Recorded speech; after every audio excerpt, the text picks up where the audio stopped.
그리스도인입니다. 예수님께서 우리에게 그 권세를 주셨습니다.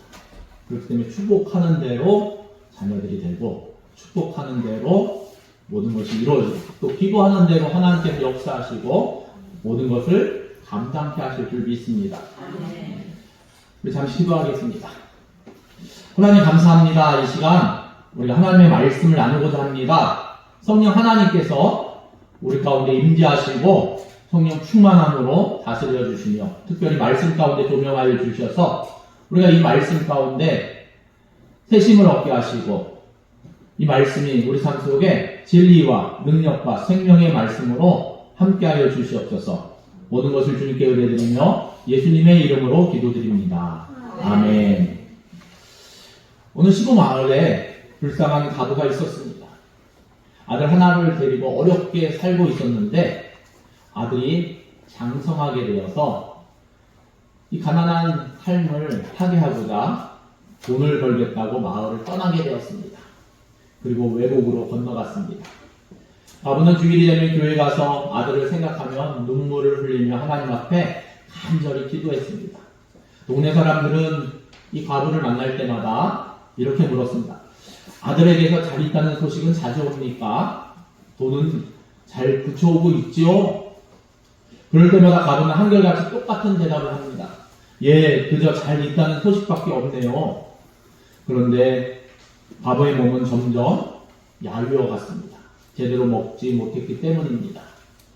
목사님이 그 모습을 보다가 너무 딱해서 하루는 쌀 한 마리를 사갖고 신방을 갔습니다. 그러면 이렇게 물었습니다. 아니, 아들이 집을 떠난 지 벌써 얼마나 지났는데 아직 돈을 붙여오지 않는다는 말입니까? 그 소리를 듣고 과부는 고개를 더 푹 숙일 수밖에 없었습니다.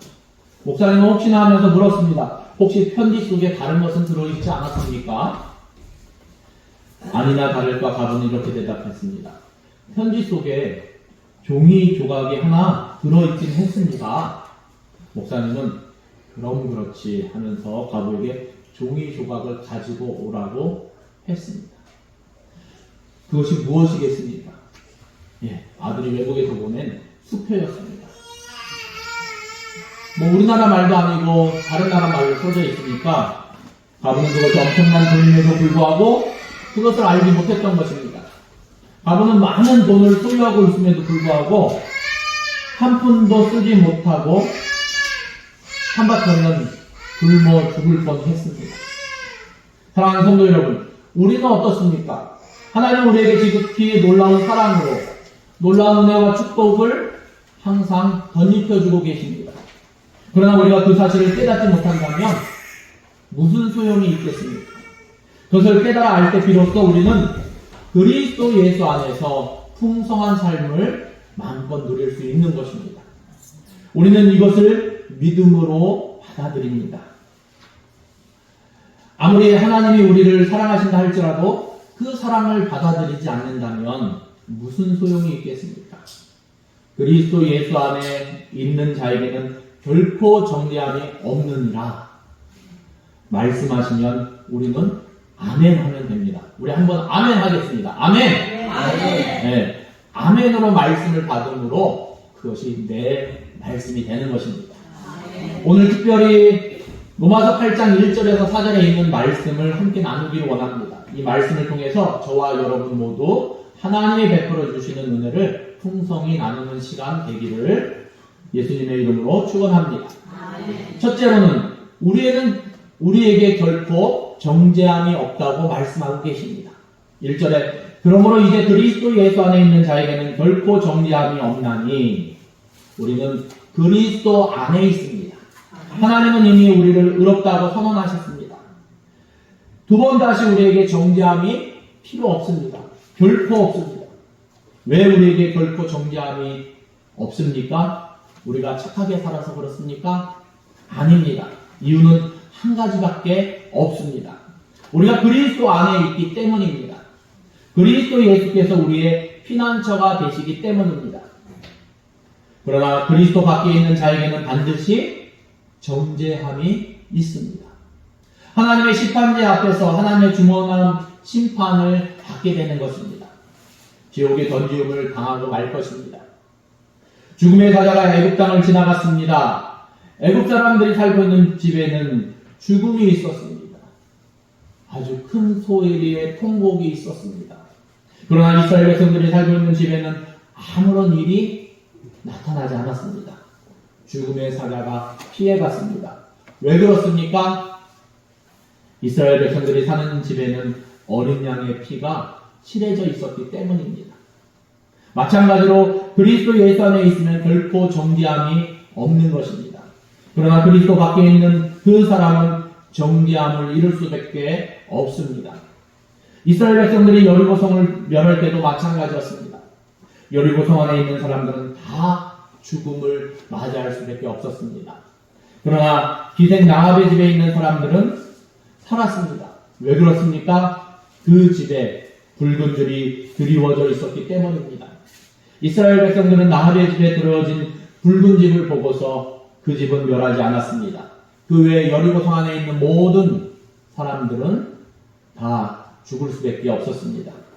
마찬가지입니다. 그리스도 예수께서 피난처가 되시기 때문에 그리스도 예수 안에 있는 자에게는 결코 정죄함이 없습니다. 우리는 이미 심판에서 생명으로 옮긴 자입니다. 지금 우리가 육신의 장막을 벗고 하나님 앞에 선다 할지라도 우리에게는 생명의 면류관이 주어질 것입니다. 내가 잘나서 그런 것이 아닙니다.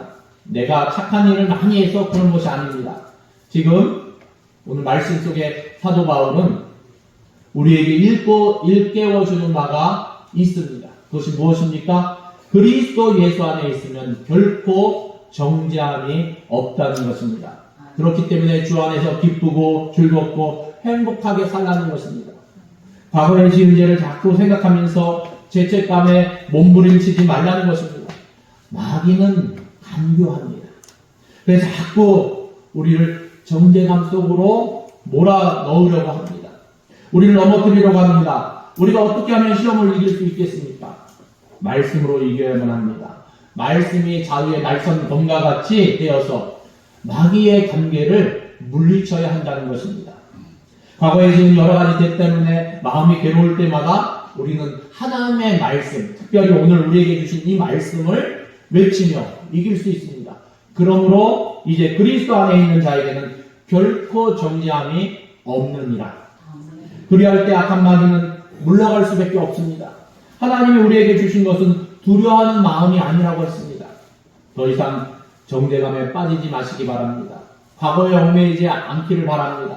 그것은 하나님이 원하시는 바가 아닙니다. 하나님은 우리가 그리스도 예수 안에서 기쁘고 즐겁고 복된 삶을 살아가시기를 원하십니다. 우리 모두 예수 안에서 하나님이 원하시는 그러한 복된 삶 사시기를 예수님의 이름으로 축원합니다. 둘째로는 우리는 죄와 사망의 법에서 해방되었다고 선포하고 있습니다. 2절 말씀에 이는 그리스도 예수 안에 있는 생명의 성령의 법이 죄와 사망의 법에서 너를 해방하였습니다. 여기 두 가지 원리가 있습니다. 생명의 성령의 법입니다. 또 다른 하나는 죄와 사망의 법입니다. 바울은 똑같은 내용을 6장 14절에도 말씀하고 있습니다. 보면은 죄가 너희를 주관하지 못하리니 이는 너희가 법 아래 있지 아니하고 은혜 아래 있음이라. 은혜와 법을 대조하고 있습니다. 또 넘어가서 7장에 보면 7장 6절에도 이제는 우리가 얽매였던 것에 대하여 죽었으므로 율법에서 벗어났으니 이러면 우리가 영의 새로운 것으로 섬길 것이요 율법 조문에 묵은 것으로 아니할지니라 말씀하고 있습니다. 영의 새로운 것과 율법 조문에 묵은 것으로 대조하고 있습니다. 똑같은 말씀입니다. 그렇습니다. 우리가 과거에 그리스도 예수 밖에 있었을 때는 법 아래 살았습니다. 우리는 율법의 조문에 묵은 것을 섬겼습니다. 벌을 받지 않을까 하는 두려운 마음으로 마지못한 마음으로 섬겼습니다. 우리는 죄와 사망의 법에 얽매여져 있었습니다. 어쩔 수 없이 우리는 정죄함을 이룰 수밖에 없었습니다. 우리는 율법의 모든 조항을 100% 완전하게 지킬 수 없기 때문입니다. 그러나 이제는 달라졌습니다. 이제는 우리가 그리스도 예수 안에 있습니다. 우리는 더 이상 법 아래 살지 않습니다. 은혜 안에 살아가고 있습니다.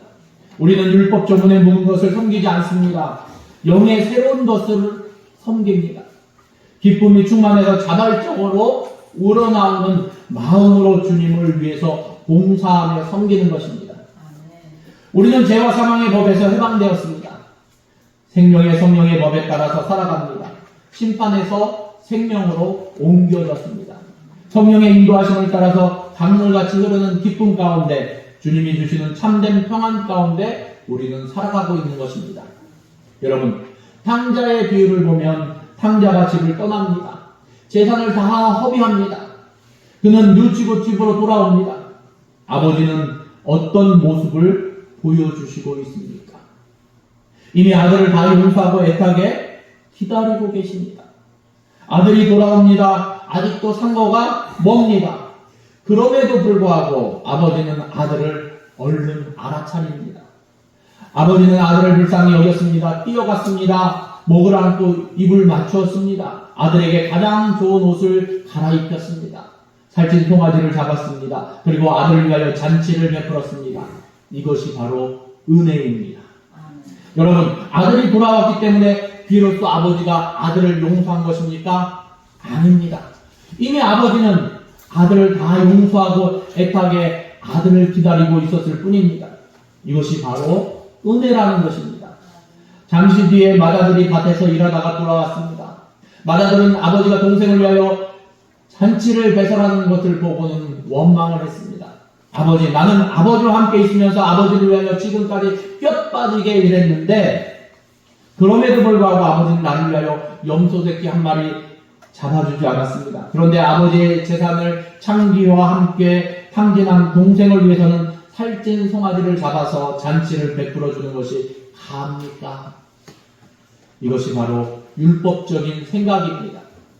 뭔가 분명한 선이 있지 않습니까? 율법 아래 있는 자의 모습이 이와 같은 것입니다. 거기에 대해서 아버지는 무엇이라고 답변하십니까? 얘야, 너는 나와 함께 있으니 나의 모든 것이 다 너의 것이지만 너의 동생은 잃었다가 되찾지 않았느냐? 죽었다가 되살아나지 않았느냐? 그러니 우리가 즐거워하고 기뻐하는 것이 마땅하니라. 이것이 바로 은혜입니다. 율법은 우리를 정죄하려고 합니다. 그러나 하나님의 은혜는 우리의 모든 죄를 용서해 주십니다. 깨끗하게 용서해 주십니다. 두 번 다시 기억하시기조차 아니하십니다. 우리는 다른 사람하고 싸울 때 누가 우리에게 와서 잘못했다고 용서를 구하는 경우들이 간혹 있습니다. 그러면 어떻습니까? 속으로 그것을 완전히 잃어버리지 않고 기억하고 있습니다. 나중에 한번 써먹고자 합니다. 그러나 하나님은 그렇지 아니하시다는 것입니다. 우리의 죄를 용서하시되 깨끗하게 용서하시고 두 번 다시 기억조차 아니하신다는 것입니다. 여러분, 다윗을 한번 생각해 보시기 바랍니다. 우리 새벽마다 사무엘하 말씀을 나누고 있는데 다윗이 얼마나 큰 죄를 저질렀습니까? 우리아의 아내 바세바를 범하였습니다. 간음죄를 저질렀습니다. 그것을 감추기 위해 우리아를 최전선으로 내보내서 죽게 만들었습니다. 간음죄 위에 살인죄까지 얹었으니까 얼마나 큰 죄를 저지른 것입니까? 그러나 다윗은 나단 선지자의 책망을 듣고서 깨달았습니다. 하나님 앞에 철저하게 회개하였습니다. 다윗이 자기의 죄를 회개할 때 하나님은 다윗의 죄를 용서해 주셨습니다. 두 번 다시 기억조차도 아니하셨습니다. 다윗은 엄청난 죄를 지었음에도 불구하고 하나님 마음에 합한 사람이 되었습니다. 하나님이 그를 지극히 복주셨습니다. 이스라엘의 성군이 되게 하셨습니다. 위대한 왕이 되게 하셨다는 것입니다. 다윗의 뒤를 이어서 누가 이스라엘 왕이 되었습니까? 솔로몬입니다. 여러분, 솔로몬이 누구의 몸에서 태어난 아들입니까? 다윗과 바세바 사이에서 태어난 아들이었습니다. 이것이 바로 하나님의 은혜입니다. 그리스도 예수 안에 있는 자에게는 결코 정죄함이 없느니라. 그리스도 예수 안에 있는 자는 죄와 사망의 법에서 벗어나느니라. 우리는 더 이상 법 아래 살지 않습니다. 하나님의 은혜 아래 사는 것입니다. 우리는 이미 우리가 과거에 지은 죄, 현재에 짓고 있는 죄, 미래에 짓는 죄까지라도 이미 다 용서를 받았고 그리고 우리를 하나님은 불러주신 것입니다. 악한 마귀는 광교에서 우리를 자꾸 정죄한 가운데 몰아넣고자 합니다. 우리를 넘어뜨리려고 합니다. 죄 때문에 움츠러들어서 하나님의 일을 감당하지 못하게 합니다. 이것이 마귀의 관계입니다. 그럴 때마다 우리는 하나님의 말씀으로 담대하게 이 시험을 이겨야만 하는 것입니다. 이는 그리스도 예수 안에 있는 생명의 성령의 법이 죄와 사망의 법에서 너를 해방하였습니다. 사랑하는 성도 여러분, 우리는 죄와 사망의 법에서 생명과 성령의 법으로 우리가 자유함을, 해방되었음을 믿으시기 바랍니다. 세 번째로는 우리에게 율법의 요구가 다 이루어졌다고 말씀하고 계십니다. 3절 말씀해 보니까 율법이 육신으로 말미암아 연약하여 할 수 없는 그것을 하나님은 하시나니 말씀하고 계십니다. 율법이 할 수 없는 일이 있다고 했습니다. 그것이 무엇입니까? 율법이 우리를 의롭게 하는 것은 할 수 없습니다. 물론 율법은 우리를 의롭게 하려고 애를 쓸 것입니다. 그러나 결코 우리를 의롭게 할 수 없습니다. 왜 그렇습니까? 율법에 책임이 있는 것입니까? 아닙니다. 율법을 주신 분은 누구입니까? 우리에게 율법을 주신 분은 바로 하나님이십니다. 율법에는 어떤 잘못이 있을 수 없습니다. 로마서 7장 12절에 보니까 이로보건대 율법은 거룩하며 계명도 거룩하며 의로우며 선하도다. 율법에는 잘못이 있는 것이 아닙니다. 그러면 누구에게 잘못이 있는 것입니까? 육신으로 말미암아 연약하여 할 수 없는 우리에게 문제가 있는 것입니다. 우리의 육신은 연약하기 때문에 율법에 있는 조항들을 다 지킬 수 없기 때문입니다. 율법이 육신으로 말미암아 할 수 없는 그것, 우리를 의롭게 하는 그 일을 하나님이 하셨다고 말씀하고 계십니다. 무슨 방법을 통해서 하셨습니까? 그것이 3절 하반부에 나오는 말씀입니다. 곧 죄로 말미암아 자기 아들을 죄 있는 육신의 모양으로 보내어 육신의 죄를 정하사 말씀하고 계십니다. 우리가 육신으로 말미암아 연약하여 할 수 없는 그것을 하나님은 아시고 죄 없는 자기 아들 독생자 예수 그리스도를 죄 있는 육신의 모양으로 인간으로 이 땅에 보내셔서 육신의 죄를 정하셨다고 말씀하셨습니다. 우리 대신에 모든 죄를 자기 아들 예수 그리스도에게 담당시키신 것입니다. 그리고 십자가에 못 박으셨습니다. 그렇게 하심으로 우리를 의롭다 하신 것입니다. 그 결과가 어떻게 되었습니까? 4절 말씀해 보니까 육신을 따르지 않고 그 영을 따라 행하는 우리에게 율법의 요구를 이루어지게 하려 하심이니라 말씀하고 계십니다. 율법의 요구를 다 이루게 하셨다고 말씀하신 것입니다. 그래서 우리 예수님의 십자가 위에서 무엇이라고 말씀하셨습니까? 다 이루었다 말씀하신 것입니다. 율법이 요구하는 모든 바를 지불하셨다는 것입니다. 율법의 요구를 다 응하셨습니다. 그러므로 우리를 의롭게 하신 것입니다. 여러분, 율법이 하나님께 요구하는 것이 무엇입니까? 죄범한 저와 여러분을 율법은 요구했습니다. 그런데 하나님은 죄범한 우리를 내어주시지 아니하시고 대신 누구를 내어주셨습니까? 독생자 예수 그리스도를 내어주신 것입니다. 이것이 바로 하나님의 사랑입니다. 그러므로 하늘을 두루마리 삼고 바다를 먹물 삼은들 어찌 하나님의 사랑을 다 기록할 수 있겠습니까?